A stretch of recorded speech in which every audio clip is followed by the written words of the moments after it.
Kabut pagi menggantung tebal di atas reruntuhan kerajaan tua di tanah Jawa. Batu-batu candi yang retak dan berlumut berdiri bisu, menjadi saksi kejayaan kerajaan Wirasena yang pernah menggetarkan pulau ini berabad-abad silam. Angin berembus pelan, membawa aroma tanah basah, seolah membangunkan kembali jejak-jejak darah dan sumpah yang tertanam di bumi itu. Di tengah kabut, seorang pemuda bernama Raka Wicaksana berdiri terpaku. Ia datang seorang diri, dipandu mimpi-mimpi aneh yang berulang selama 7 malam. Mimpi tentang seorang panglima tua bersenjata lengkap, berdiri tak tergoyahkan di tengah medan perang. Kabut di hadapannya berputar, lalu menipis. Dari lipatan waktu yang seakan terbuka, muncul sosok itu. Tubuhnya tegap meski usia telah renta. Baju zirahnya penuh goresan, pedang di tangannya berkarat namun memancarkan wibawa yang membuat dada Raka sesak. Matanya tajam, seperti pernah menatap ribuan kematian tanpa pernah berpaling.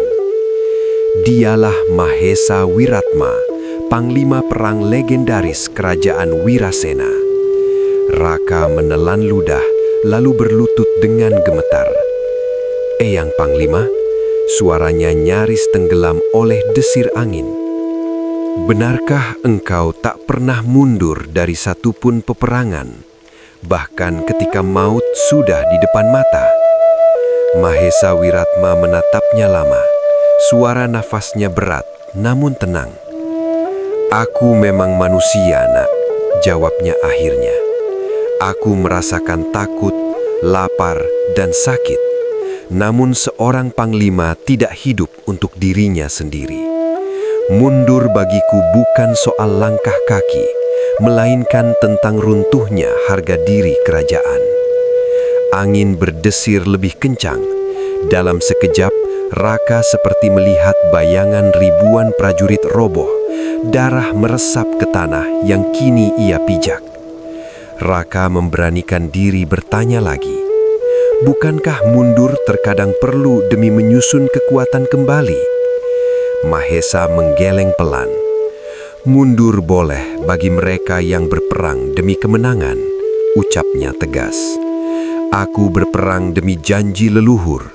Kerajaan Wirasena berdiri di atas sumpah.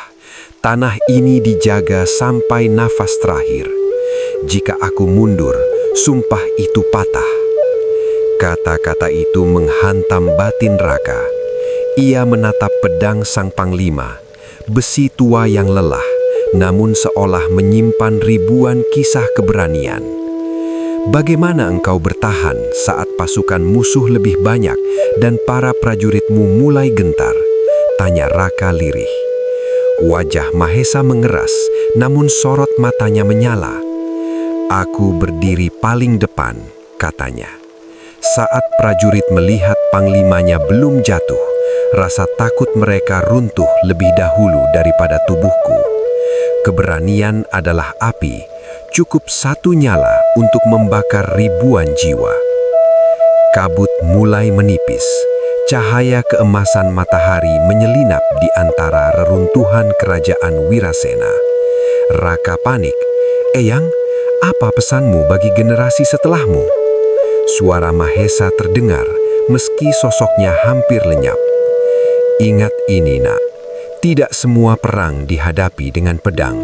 Namun apapun perangnya, jangan pernah mundur dari kebenaran. Lebih baik kalah sebagai kesatria daripada menang tanpa kehormatan." Dalam sekejap, sosok itu hilang sepenuhnya. Kabut terbelah, menyisakan hembusan angin dan keheningan yang dalam. Raka bangkit perlahan. Di hadapannya, matahari terbit sempurna di atas reruntuhan kerajaan Wirasena. Dadanya terasa hangat, seolah ada api kecil yang baru saja dinyalakan di dalam jiwanya. Sejak hari itu, nama Mahesa Wiratma tidak hanya dikenang sebagai panglima perang kerajaan kuno di tanah Jawa, tetapi sebagai roh keberanian yang hidup dalam hati para pewarisnya selama mereka tak pernah mundur dari kebenaran.